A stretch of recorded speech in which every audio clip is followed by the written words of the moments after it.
Hello बच्चों, आज हमारा केमिकल काइनेटिक्स का लेक्चर नंबर 2 है। इसमें हम पढ़ेंगे एवरेज रेट और इंस्टेंटेनियस रेट के बारे में। हमने last time rate of reaction को समझ लिया था कि रेट ऑफ रिएक्शन क्या होता है, उसकी डेफिनेशन और उसका फॉर्मूला हमने पढ़ा था। उस पे बेस्ड मैंने एक न्यूमेरिकल भी आपको सॉल्व करके दिखाया था। अब हम पढ़ते हैं कि एवरेज रेट और इंस्टेंटेनियस रेट क्या होते हैं, इनमें क्या डिफरेंस है। लास्ट टाइम जो हमने रेट ऑफ रिएक्शन पढ़ा था वो एवरेज रेट ही था, किसी रिएक्शन का एवरेज रेट ही था। ठीक है, तो पहले हम दोबारा से एक बार रिवाइज कर देते हैं कि रेट ऑफ रिएक्शन का क्या मतलब है। रेट ऑफ रिएक्शन का मतलब होता है change in concentration of any one of the reactant और प्रोडक्ट पर यूनिट टाइम। ठीक है, कि हमारे पास कोई रिएक्शन है, उसमें कुछ रिएक्टेंट्स हैं, वो रिएक्ट करके कुछ प्रोडक्ट्स बना रहे हैं। उन रिएक्टेंट में से कोई भी एक रिएक्टेंट की कंसंट्रेशन में कितना चेंज आ रहा है डिवाइडेड बाय वो टाइम इंटरवल जिसमें उनकी कंसंट्रेशन में चेंज आ रहा है, उसको बोलते हैं रेट ऑफ रिएक्शन। या फिर हम कोई भी प्रोडक्ट की कंसंट्रेशन में जो चेंज आ रहा है उसको भी मेजर कर सकते हैं, डिवाइड बाय टाइम इंटरवल जिसमें वो कंसंट्रेशन में चेंज हम ऑब्जर्व कर रहे हैं। तो हम क्या लिख सकते हैं, रेट ऑफ रिएक्शन का formula change in concentration of a reactant और प्रोडक्ट। कोई भी एक या तो रिएक्टेंट लेना है या प्रोडक्ट लेना है, उनकी कंसंट्रेशन में जो चेंज है, final concentration minus initial concentration, ठीक है, C2 माइनस C1 डिवाइड में टाइम इंटरवल, जिस टाइम इंटरवल में हमने वो कंसंट्रेशन मेजर की है, उनकी फाइनल और इनिशियल कंसंट्रेशन, तो उसी को हम क्या बोलते हैं, रेट ऑफ रिएक्शन। समझ आ गया होगा आपको, अच्छे से क्लियर हो गया। Change in concentration of a reactant और product divided by time interval, ठीक, उसी को हम बोलते हैं rate of reaction. Rate of reaction मतलब स्पीड ऑफ रिएक्शन। अगर ज्यादा स्पीड से रिएक्शन हो रही है तो उनकी कंसंट्रेशन बहुत जल्दी जल्दी चेंज होगी रिएक्टेंट या प्रोडक्ट की। कम स्पीड से रिएक्शन हो रही है तो उसकी कंसंट्रेशन धीरे चेंज होगी। ठीक है, तो रेट ऑफ रिएक्शन आपको पता लग गया क्या होता है। अगर ये जो टाइम इंटरवल है, इस टाइम इंटरवल को हम मेजर कर सकते हैं, मतलब टाइम इंटरवल जैसे 1 मिनट है या फिर 5 मिनट है या फिर 10 मिनट्स है, मतलब हमने ऐसा टाइम इंटरवल लिया है जिसको हम आसानी से मेजर कर सकते हैं। उस टाइम इंटरवल में हम कंसंट्रेशन का क्या चेंज हो रहा है, रिएक्टेंट या प्रोडक्ट की कंसंट्रेशन में क्या चेंज हो रहा है, उस टाइम इंटरवल में, जिस टाइम इंटरवल को हम आसानी से मेजर कर सके, तब हम रेट ऑफ रिएक्शन को बोलते हैं एवरेज रेट ऑफ रिएक्शन। ठीक है, जैसे यहाँ पे एक रिएक्शन लिखी है, हमने लास्ट टाइम भी पढ़ी थी रिएक्शन, N2 प्लस में H2, इससे अमोनिया की फॉर्मेशन हो रही है NH3। N2 का एक मॉलिक्यूल हाइड्रोजन के 3 मॉलिक्यूल रिएक्ट करके 2 मॉलिक्यूल बनाते हैं अमोनिया। अब हमें रेट ऑफ रिएक्शन जो है उसका फॉर्मूला लिखना है, तो या तो हम नाइट्रोजन की कंसंट्रेशन में कितना चेंज हो रहा है उसके अकॉर्डिंग फॉर्मूला लिखें, या हाइड्रोजन की कंसंट्रेशन में कितना चेंज हो रहा है उससे भी हम फॉर्मूला लिख सकते हैं, या फिर हम क्या अमोनिया की कंसंट्रेशन जो है उसमें क्या चेंज हो रहा है उसको ऑब्जर्व करें और डिवाइडेड बाय टाइम इंटरवल करें, वो फॉर्मूला भी हम लिख सकते हैं। तो हम तीनों फॉर्मूले लिखते हैं। अब नाइट्रोजन की कंसंट्रेशन में जो चेंज हो रहा है, मैंने आपको पहले भी बताया था, कंसंट्रेशन में जो चेंज होता है उसको हम स्क्वायर ब्रैकेट से रिप्रेजेंट करते हैं, कंसंट्रेशन को स्क्वायर ब्रैकेट से रिप्रेजेंट करते हैं। N2 की कंसंट्रेशन को रिप्रेजेंट करना है तो N2 लिखेंगे और स्क्वायर ब्रैकेट लगा देंगे, और चेंज को रिप्रेजेंट करता है डेल्टा। तो हम क्या लिख सकते हैं, रिएक्टेंट की कंसंट्रेशन चेंज हो रही है तो हमें माइनस लगाना होता है आगे। ये माइनस हम क्यों लगाते हैं, माइनस रिप्रेजेंट करता है कि रिएक्टेंट की कंसंट्रेशन डिक्रीज हो रही है, क्योंकि जैसे जैसे रिएक्शन प्रोसीड करेगी रिएक्टेंट रिएक्ट होकर प्रोडक्ट बनाएंगे, तो रिएक्टेंट की कंसंट्रेशन जितनी हम स्टार्टिंग में लेके चले थे उससे कम होती जाएगी धीरे धीरे, मतलब इसकी कंसंट्रेशन डिक्रीज करती जाएगी और प्रोडक्ट की इंक्रीज करती जाएगी। तो रिएक्टेंट की कंसंट्रेशन डिक्रीज हो रही है इसलिए हमने माइनस लगाया है। रेट ऑफ रिएक्शन माइनस नहीं आएगा, वो पॉजिटिव ही आएगा, क्योंकि चेंज इन कंसंट्रेशन हमारा नेगेटिव आ जाएगा, उसके लिए हमने पहले से एक और नेगेटिव और लगा दिया, नेगेटिव मल्टीप्लाई में नेगेटिव पॉजिटिव आएगा। ठीक है, मैं आपको बार बार बता रही हूँ, इस नेगेटिव का मतलब सिर्फ इतना है कि रिएक्टेंट की कंसंट्रेशन डिक्रीज हो रही है, रेट जो है वो नेगेटिव नहीं आएगा। तो change in concentration of nitrogen divide में डेल्टा टी टाइम इंटरवल जिसमें हम ये चेंज ऑब्जर्व कर रहे हैं। ठीक है, मान लो नाइट्रोजन की फाइनल कंसंट्रेशन जो है T2 टाइम पे वो C2 है, इनिशियल कंसंट्रेशन T1 टाइम पे वो C1 है, तो चेंज इन कंसंट्रेशन क्या होगा, C2 माइनस C1, और चेंज इन टाइम क्या होगा, T2 माइनस T1। क्लियर हो गया। ठीक है, तो डायरेक्ट हमें जो फॉर्मूला लिखना है हम क्या लिख सकते हैं, माइनस डेल्टा N2 की कंसंट्रेशन डिवाइड में delta T, change in concentration of nitrogen divide by delta T minus reactant है इसलिए लगा रहे हैं।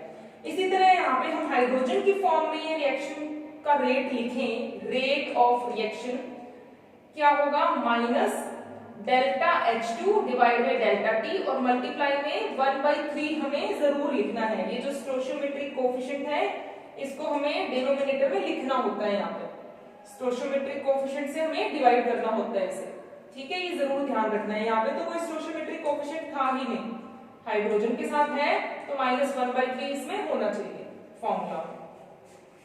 फिर रेट ऑफ रिएक्शन अमोनिया के टर्म में लिखना है, तो यहाँ पे देखो माइनस नहीं लगाएंगे क्योंकि प्रोडक्ट की कंसंट्रेशन इंक्रीज करती है, तो बिना माइनस लगाए ही रेट ऑफ रिएक्शन हमारा इसमें पॉजिटिव आ जाता है, क्योंकि फाइनल कंसंट्रेशन जो थी प्रोडक्ट की ज्यादा होगी, इनिशियल कम होगी, तो C2 - C1 जो है पॉजिटिव ही आएगा, तो माइनस लगाने की जरूरत नहीं है, रिएक्टेंट में लगाते हैं वो।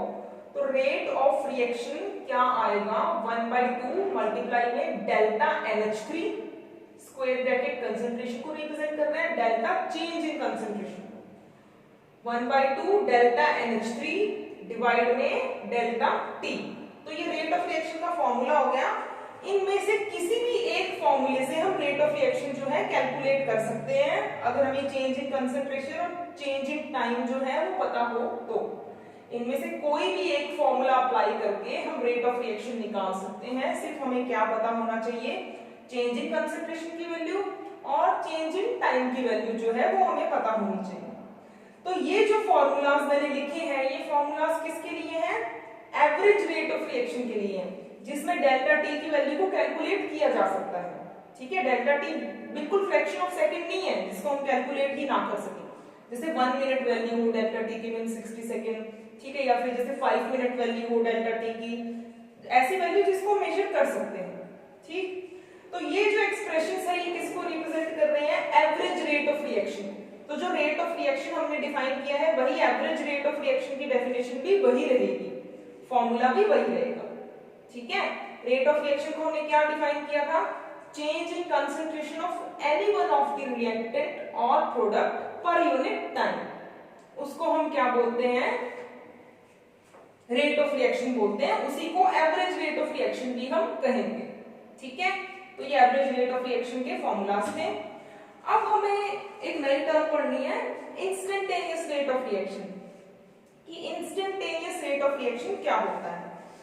रेट ऑफ रिएक्शन जो हम किसी भी एक इंस्टेंट ऑफ टाइम पे मेजर करें, rate of reaction at any instant of time is called instantaneous rate of reaction, ठीक है। अगर आपसे कोई पूछ ले इंस्टेंटेनियस रेट ऑफ रिएक्शन क्या होता है, तो उसमें आपने ऐसे कहना है, rate of reaction at any instant of time, कि रिएक्शन की स्पीड किसी भी एक इंस्टेंट ऑफ टाइम पे, उसको हम क्या कहते हैं, इंस्टेंटेनियस रेट ऑफ रिएक्शन कहते हैं, ठीक है। अब at any instant of time का क्या मतलब है, एक किसी पर्टिकुलर मोमेंट पे हम रेट ऑफ रिएक्शन अगर डिटरमाइन कर लें तो वो उसका इंस्टेंटेनियस रेट होगा। इसका मतलब क्या है कि डेल्टा टी की वैल्यू इसमें क्या है, बहुत ही ज्यादा स्मॉल है, डेल्टा टी टेंड्स टू 0, हम इतना कह सकते हैं, डेल्टा टी इतना ज्यादा स्मॉल है इसमें कि हम ये कह सकते हैं डेल्टा टी टेंड्स टू 0, ठीक है। तो अगर पूछा जाए कि क्या होता है इंस्टेंटेनियस रेट, तो ऐसे बोलना है कि rate of reaction at any instant of time, at a particular instant of time, ठीक है, एट अ पर्टिकुलर मोमेंट, किसी रिएक्शन का जो स्पीड होती है, किसी रिएक्शन का जो रेट होता है किसी एक पर्टिकुलर टाइम पे, किसी एक पर्टिकुलर इंस्टेंट ऑफ टाइम पे, उसको हम बोलते हैं इंस्टेंटेनियस रेट ऑफ रिएक्शन। और इसमें डेल्टा टी की वैल्यू बहुत ज्यादा स्मॉल होती है, इतनी स्मॉल कि डेल्टा टी टेंड्स टू 0 हम लिख सकते हैं, delta T tends to 0, not equal to 0, 0 के इक्वल नहीं है, ऐसे बोलना है डेल्टा टी टेंड्स टू 0, ठीक है। तो इंस्टेंटेनियस रेट ऑफ रिएक्शन का फॉर्मूला क्या होगा, अगर हम इसी रिएक्शन को देखें दोबारा और इसमें हमें इंस्टेंटेनियस रेट ऑफ रिएक्शन का फॉर्मूला लिखना है, तो इंस्टेंटेनियस रेट ऑफ रिएक्शन का फॉर्मूला क्या होगा, फॉर्मूला सेम ही रहेगा जैसे रेट ऑफ रिएक्शन का था या एवरेज रेट ऑफ रिएक्शन का था, सिर्फ डेल्टा की जगह डी लिख देंगे हम, इतना ही फर्क होगा, क्योंकि डेल्टा जो है चेंज इन कंसंट्रेशन जो है नाइट्रोजन की, यहाँ पे डेल्टा N2 लिखा है हमने, यहाँ पे डेल्टा क्या रिप्रेजेंट कर रहे हैं कि इनकी कंसंट्रेशन में जो चेंज है वो एप्रिशिएबल है, ठीक है, मतलब बड़ा चेंज है कंसंट्रेशन में, यहाँ पे बहुत ही ज्यादा स्मॉल चेंज है कंसंट्रेशन में, तो स्मॉल चेंज को डी से रिप्रेजेंट करते हैं और थोड़ा जो लार्ज चेंज हो उसको डेल्टा से रिप्रेजेंट करते हैं। तो सिर्फ इतना फर्क आएगा, रिप्रेजेंटेशन में फॉर्मूला सेम रहेगा कि डेल्टा की जगह डी लिख दें, क्योंकि डी जो होता है बहुत ही स्मॉल चेंज को रिप्रेजेंट करता है, वेरी वेरी स्मॉल चेंज को रिप्रेजेंट करेगा डी। तो रेट ऑफ रिएक्शन क्या हो जाएगा, फॉर्मूला मैंने आपको पहले ही एक्सप्लेन कर दिया, सिर्फ डेल्टा की जगह डी लगा देना है, माइनस डी एन टू बटे में D T, minus D N two divide D T, minus क्योंकि हमने यहाँ पे चेंज इन कंसंट्रेशन जो है रिएक्टेंट की ली है और रिएक्टेंट की कंसंट्रेशन डिक्रीज करती है, तो हमें माइनस लगाना होता है ताकि हमारा रेट ऑफ रिएक्शन पॉजिटिव आ जाए। ठीक है, अब हाइड्रोजन की टर्म में लिखेंगे तो सेम यही फॉर्मूला लिखना है, बस डेल्टा की जगह डी लिख देना है, तो माइनस 1/3 DH2/dt। ठीक, और इसी तरह अमोनिया की टर्म में लिखना है तो यही फॉर्मूला लिखेंगे, बस डेल्टा की जगह डी। अब अमोनिया क्या है, हमारा प्रोडक्ट है, तो प्रोडक्ट में माइनस नहीं लगाना, तो रेट ऑफ रिएक्शन क्या आ जाएगा 1/2 DNH3/dt। आई होप आपको क्लियर हो गया होगा अच्छे से कि एवरेज रेट ऑफ रिएक्शन और इंस्टेंटेनियस रेट ऑफ रिएक्शन में क्या डिफरेंस है। ठीक है, इंस्टेंटेनियस रेट ऑफ रिएक्शन होता है वो रेट ऑफ रिएक्शन जो किसी पर्टिकुलर टाइम पे हम डिटरमिन करें, किसी एक पर्टिकुलर इंस्टेंट ऑफ टाइम पे हम डिटरमिन करें अगर किसी रिएक्शन की स्पीड, तो वो जो उसका रेट होगा, रेट और स्पीड एक ही बात है, वही क्या होगा, इंस्टेंटेनियस रेट ऑफ रिएक्शन होगा। अब हम इसको मेजर कैसे कर सकते हैं, देखो ग्राफिकली हमारे पास यहाँ पे एक ग्राफ बनाया हुआ है मैंने, यहाँ पे मैंने y एक्सिस पे लिया कंसंट्रेशन ऑफ रिएक्टेंट और x एक्सिस पे लिया है मैंने टाइम। अब जैसे जैसे रिएक्शन प्रोसीड करती है, हमने जैसे कुछ रिएक्टेंट लिए, उनको मिक्स कर दिया और जो रिएक्शन है वो शुरू होगी। ठीक है, अब स्टार्टिंग में जब टाइम 0 था तो रिएक्टेंट की कंसंट्रेशन बहुत ज्यादा थी, क्योंकि बिल्कुल एट t = 0 जब रिएक्शन सिर्फ बस स्टार्ट ही होने वाली है, अभी हुई नहीं है, तो उस टाइम पे रिएक्टेंट जो है वो मैक्सिमम कंसंट्रेशन में प्रेजेंट है।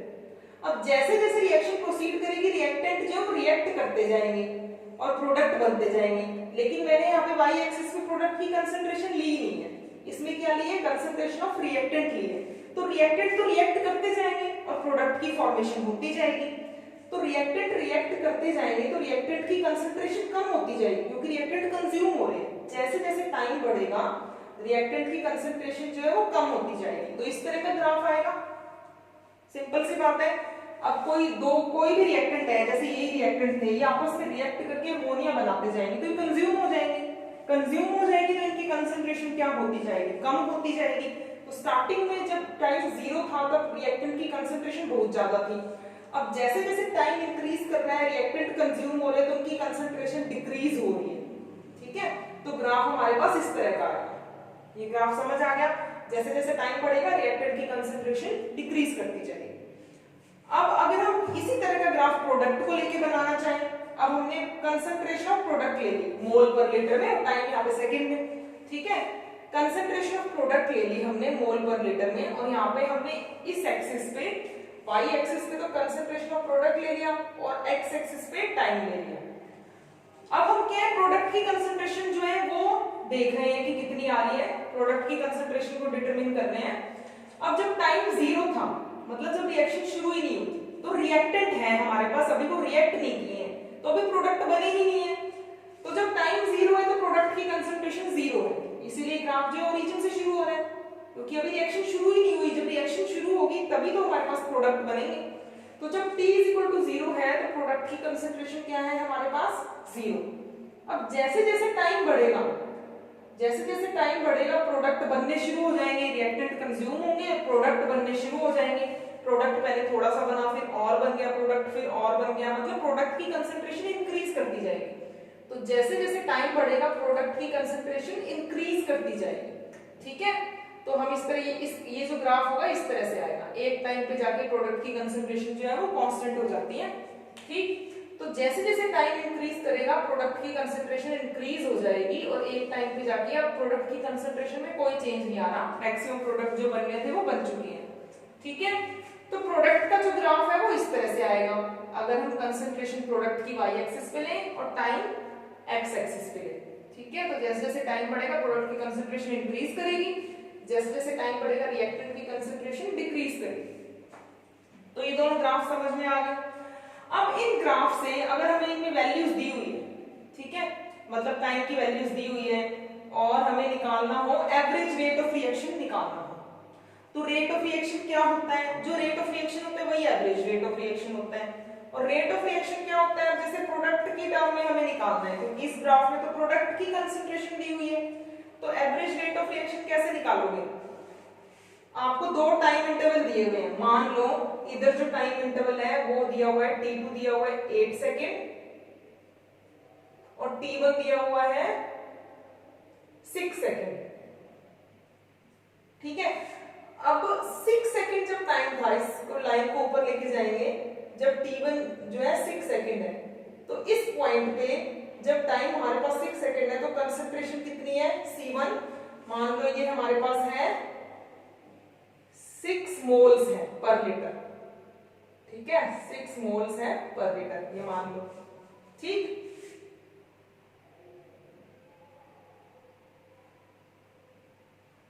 दिखाई दे रहा है आपको, ये 6 मोल्स पर लीटर है। अब टाइम जब 8 सेकेंड है, ठीक है, t2, तो इस लाइन को ऊपर लेके जाओ, इस पॉइंट पे C2 की वैल्यू जो है वो आप मान लीजिए कि हमारे पास है 10 मोल्स पर लीटर, C1 की वैल्यू 6 मोल्स पर लीटर है, C2 की वैल्यू जो है हमारे पास 10 मोल्स पर लीटर है, ठीक है। और T1 की वैल्यू जो है 6 सेकेंड है और T2 की वैल्यू 8 सेकेंड है, ये आपको ग्राफ में गिवन है। अब क्या है, आपको इस टाइम डिफरेंस में जो कंसंट्रेशन की वैल्यू है वो दी हुई है, ठीक है, आपको T1 T2 दिया हुआ है और C1 C2 जो है वो दिया हुआ है, तो रेट ऑफ रिएक्शन निकाल सकते हैं। C2 माइनस C1 प्रोडक्ट की final concentration minus initial concentration, अब फाइनल कंसंट्रेशन C2 है, इनिशियल कंसंट्रेशन C1 है, तो एवरेज रेट ऑफ रिएक्शन क्या होगा, change in concentration of product divide में change in time, delta P divide में delta T, और change in concentration of product क्या है C2 माइनस C1, और चेंज इन टाइम जो है डेल्टा T वो क्या है T2 माइनस T1, ठीक है। अब बस अब इनकी वैल्यूज पुट कर देंगे हम। अब C2 माइनस C1 जो है इसकी वैल्यू क्या है, C2 माइनस C1 10 माइनस 6, ठीक है, डिवाइड में T2 माइनस T1 कितना है 8 माइनस 6, अब 10 माइनस 6 कितना आ गया 4 और 8 माइनस 6 कितना आ गया 2, मतलब रेट ऑफ रिएक्शन हमारे पास कितना आ जाएगा 2। अब इसका रेट ऑफ रिएक्शन की यूनिट क्या होती है, मैंने आपको लास्ट टाइम बताया था, ऊपर मोल पर लीटर है नीचे सेकेंड है, तो ये कितनी हो जाएगी 2 मोल्स पर लीटर पर सेकेंड, 2 मोल्स पर लीटर पर सेकेंड, ठीक है।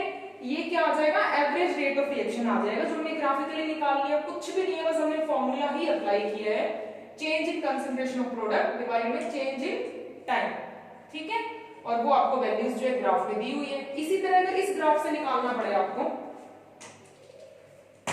अगर इस वाले ग्राफ से निकालना पड़े और यहाँ पे आपको दिया हुआ हो T1 और T2 की वैल्यू है जो गिवन हो यहाँ पे, तो आप क्या करोगे, बिल्कुल इसी तरह निकाल लोगे।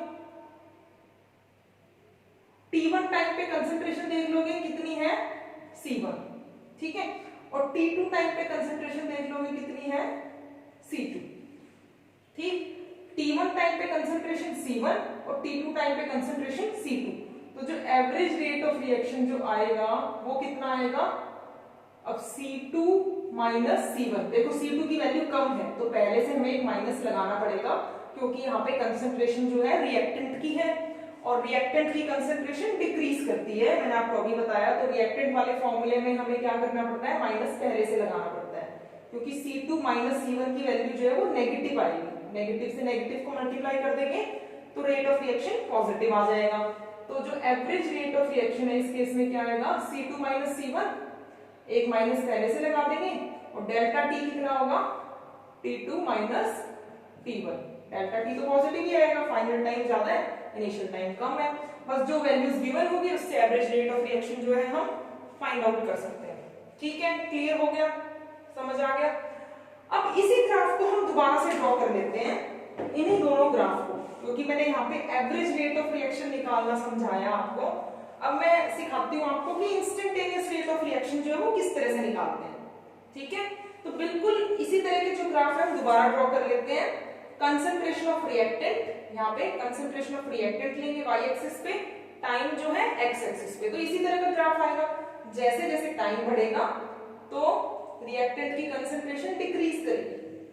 ठीक है, एक बार आप ये एंगल वेंगल ये चीजें मत देखो, बस ग्राफ देखो। ग्राफ हमारा किस तरह से आता है, सिंपली रिएक्टेंट की कंसंट्रेशन लिए तो इस तरह का ग्राफ आता है, और प्रोडक्ट की कंसंट्रेशन लिए तो इस तरह का ग्राफ आता है। ठीक है, ये दोनों ग्राफ ध्यान रखोगे, यहाँ पे हमने टाइम लिया हुआ है और यहाँ पे हमने कंसंट्रेशन ली हुई है, इधर रिएक्टेंट की इधर प्रोडक्ट की। मैंने आपको दोनों ग्राफ समझा दिए।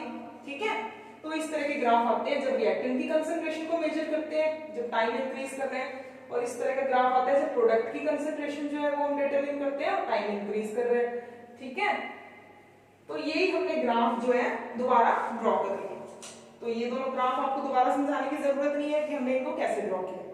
अब क्या हमें इंस्टेंटेनियस रेट निकालना है। पहले देखो ये वाला देखते हैं, इंस्टेंटेनियस रेट निकालना है। अब इंस्टेंटेनियस रेट क्या होता है, किसी एक पर्टिकुलर इंस्टेंट ऑफ टाइम पे होता है। यहाँ पे तो एक टाइम डिफरेंस में हमने रेट निकाला, यहाँ पे हमें कोई टाइम डिफरेंस नहीं लेना है, बस एक कोई भी मान लो इस टाइम पे, ये वाला जो पॉइंट है, इस टाइम पे क्या है हमें रेट ऑफ रिएक्शन निकालना है। हमने क्या है पर्टिकुलर मोमेंट ऑफ टाइम पे, पर्टिकुलर इंस्टेंट ऑफ टाइम पे रेट ऑफ रिएक्शन निकालना है, कोई टाइम डिफरेंस नहीं लिया।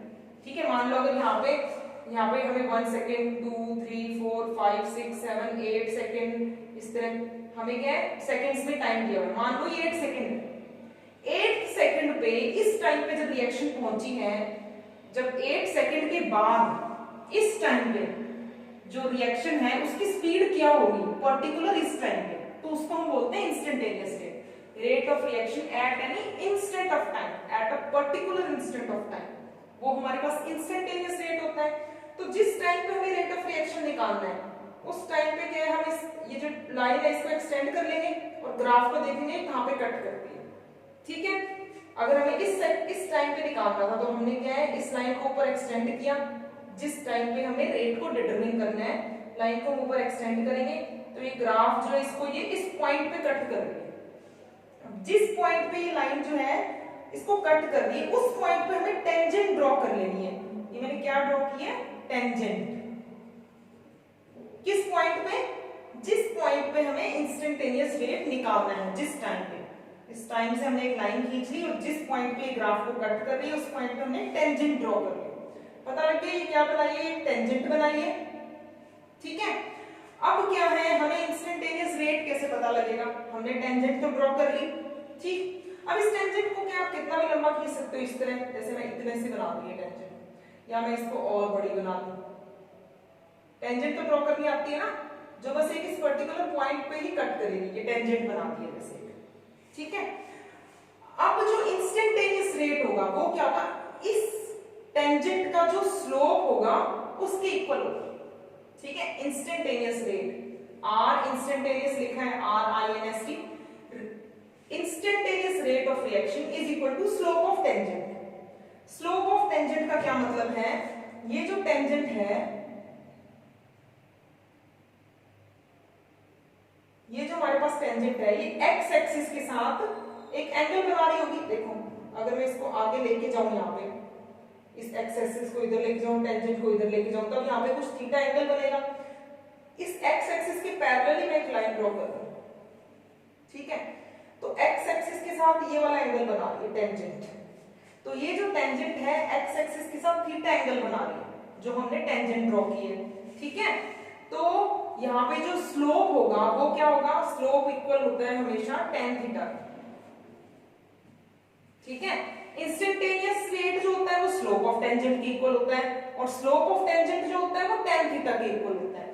और tan थीटा हम कैसे कैलकुलेट करते हैं, हमने यहाँ पे थीटा जो है वो ये लगा लिया। ठीक है, अब यहाँ पे इस लाइन को खींच ले, देखो हमारे पास एक ट्रायंगल बन गया, तो tan थीटा किसके इक्वल हो जाएगा, परपेंडिकुलर ओवर बेस। ठीक, तो हमारे पास ये क्या है, ये परपेंडिकुलर है और ये क्या है, बेस। ये परपेंडिकुलर ट्रायंगल बन गया, ये परपेंडिकुलर थीटा के ऑपोजिट जो है, और ये बेस। परपेंडिकुलर ओवर बेस क्या हो गया, ये वाला जो है देखो dy यहाँ पे इसके इक्वल है ना यहाँ पे, तो ये हो गया dy डिवाइड में dx। dx क्या है, ये बेस। ठीक है, अगर आप इसको सिर्फ इतना करेंगे कैलकुलेट, मान लो आपने इतनी लाइन ले ली, अब क्या थोड़ा छोटा ट्रायंगल बना लिया, तब क्या होगा, dy कम हो गया तो dx भी कम हो गया। tan थीटा की वैल्यू उतनी ही आएगी अगर आप इस ट्रायंगल को बड़ा ले लो चाहे छोटा ले लो। ठीक है, तो यहाँ पे क्या है, हमें इंस्टेंटेनियस रेट निकालने के लिए क्या करना होता है, जो टेंजेंट बनाई है उसका स्लोप निकालना होता है। और स्लोप हम कैसे निकालते हैं, परपेंडिकुलर ओवर बेस करके। परपेंडिकुलर जो होता है वो dy के बराबर होता है, change in concentration of product के बराबर, और जो बेस होता है वो dx के बराबर होता है, dx means change in time के बराबर। तो हमारे पास dy by dx जो है वो हम लिख देंगे, तो स्लोप ऑफ टेंजेंट जो है वो आ जाएगा, और स्लोप ऑफ टेंजेंट ही क्या होगा हमारे पास, इंस्टेंटेनियस रेट होगा। ठीक है, इसी तरह अगर आपके पास ये वाला ग्राफ है, ठीक, अब इसमें भी क्या है, मान लो हमें इस पॉइंट पे जो है रेट, इंस्टेंटेनियस रेट जो है वो फाइंड आउट करना है एक पर्टिकुलर इंस्टेंट पे। तो हम क्या करेंगे, इस लाइन को ऊपर एक्सटेंड करेंगे, इस ग्राफ को जिस पॉइंट पे भी कट कर रही है उस पॉइंट पे हम टेंजेंट जो है वो ड्रॉ कर लेंगे, बिल्कुल इसी की तरह। ठीक है, जिस टाइम पे हमें इंस्टेंटेनियस रेट निकालना है उस टाइम को ऊपर एक्सटेंड कर लेंगे, इस ग्राफ को जहां पे जिस पॉइंट पे कट कर रही है उस पॉइंट पे हम टेंजेंट ड्रॉ कर लेंगे। ठीक है, अब क्या है, ये tangent positive direction of x axis के साथ जो एंगल बना रही है, ठीक है, उसका हम स्लोप निकालेंगे, और यहाँ पे जो इंस्टेंटेनियस रेट होगा वो negative of slope of the tangent के इक्वल हो जाएगा। इस टेंजेंट का जो भी स्लोप आएगा उसके आगे नेगेटिव साइन लगा दो, तो इंस्टेंटेनियस रेट आ जाएगा इस रिएक्शन का। ठीक है, फॉर्मूला यहाँ पे भी वही रहेगा, dy by dx ही रहेगा।